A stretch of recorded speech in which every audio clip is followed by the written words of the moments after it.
I'm Amber Mayray, and tonight we're going to talk about child immunization. Would you want to put your child through a life worth of pain without getting their immunization shots, or would you like to just put them through 24 hours to 48 hours of just a shot, or maybe even a couple shots? I know, being a first-time mom and dads, you don't know whether to get the shot or not to get the shots.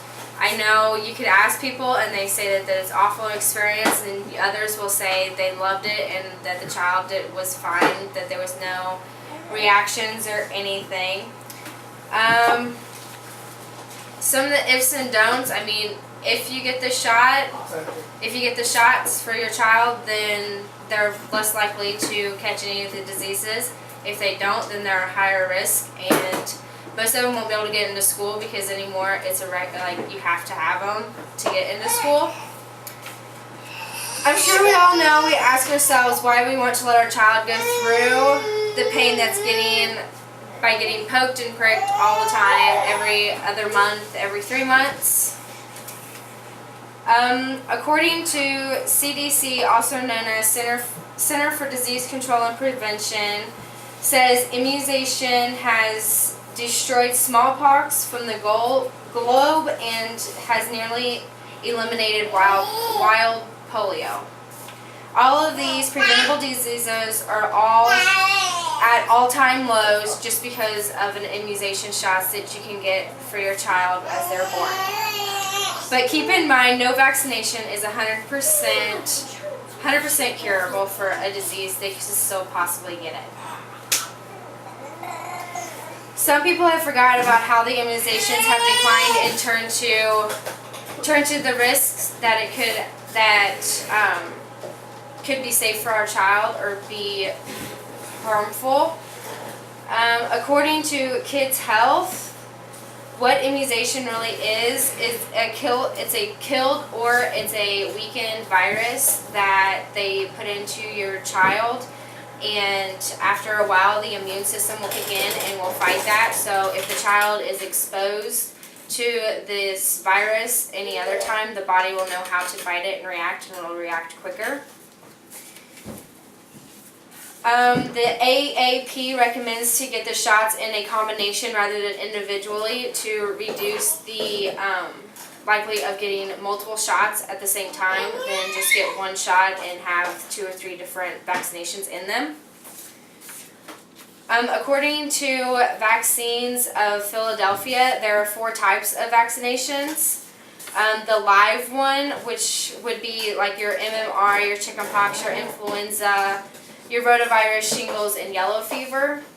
And then the inactive would be polio, Hep A, and rabies. The inactive toxin is the DPAP combination immunization, and the subunit is Hep B, HEPA, and HPV, also, and some others. According to Mayo, all vaccinations can cause side effects. The common ones would be low-grade fever, soreness, redness at the IV or injection site. Some also cause temporary headaches, dizziness, fatigue, or maybe loss of appetite. Rarely a child may experience a severe case of a allergic reaction, or a neurological side effect, which would be a seizure or a long-term seizures. We all know the list of things that they give you what to look for. It kind of looks, something kind of like this, and it's just things saying what you should look for and what to do if it would happen. And then it tells you also when you should give the shots, at what months, and how many doses that you'll have to go through. And it tells you exactly the signs and symptoms of what shot would actually, what the shots would cause you to have the symptoms.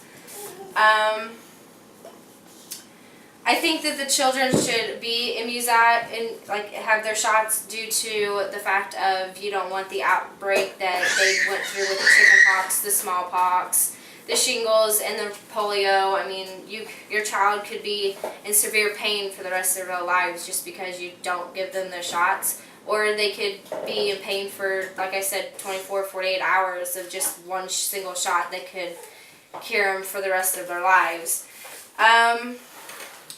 Now that we all have a better idea and have informed you on this information, hope you all understand why it's important to your child, and now and not later down the road, because once later down the road, then you will not be able to get all the shots that your child absolutely needs because they're unable to give them, or they just can't do it because the body won't fight it as well.